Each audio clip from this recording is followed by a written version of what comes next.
Every afternoon, Thomas the Tank Engine pumps along his branch line with Annie and Clarabelle. First, they pass the watermill. Next, they come to a big farm. Then, they come to a small station outside of a village. This is a special place to Thomas. Whenever children hear Thomas coming along, they get out of Bertie the bus waving until he is out of sight. One day, Thomas was running late. He had stopped at a red light before to talk to some new children. Percy the Green Engine was waiting too. "Hurry up, Thomas," called Percy when the signal dropped. "If you're late, Sir Topham Hatt might get a new engine to replace you." He will never do that, thought Thomas, but he was worried. Next day, Thomas hurried along the line. Just ahead was the goods yard. There, on the platform, was an inspector waving a red flag. Next, Thomas saw some children. They looked worried. Something must be wrong, thought Thomas.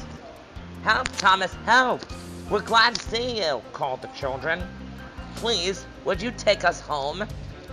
The station master explained to Thomas's driver that Bertie had broken down, and all the parents would be worried if the children were late.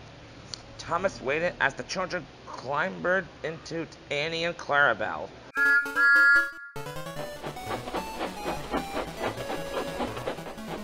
When Thomas finished his journey, he was very late.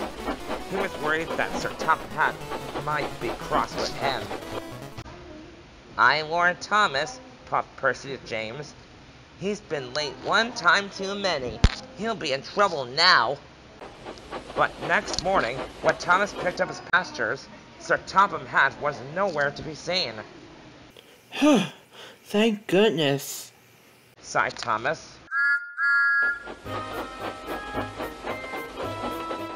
Thomas knows every part of his line.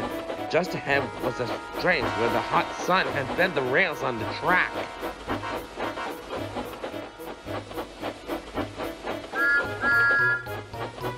"Careful, Thomas," called his driver, but it was too late.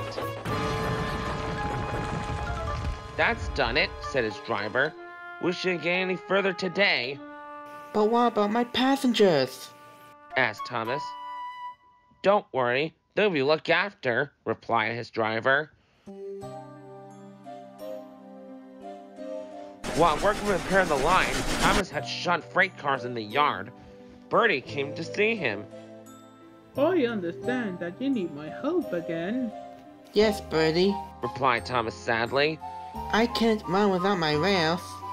Bertie set off to collect Thomas's passengers. "Hello, Bertie," they said. "We're glad you're here." Bertie drove along the road that runs by the railway. He stopped at each station along the line. Sometimes he stopped between stations to let people off closer to their homes. Thomas felt miserable. "I've lost my passengers to Bertie. They'll like him better than me." Sir Topham had arrived. "Your branch line is repaired. I'm going to change your timetable so that you and Bertie can work together more." When Thomas reached the station, there, to his relief, were all his passengers. "Bertie is a great bus, but we missed our train ride with you," they said. Later, Thomas spoke to Bertie. "Thank you for looking after my passengers." "That's alright, Thomas. I like to make new friends, but I'm glad to share them with you." "Bertie, you're a very good friend indeed."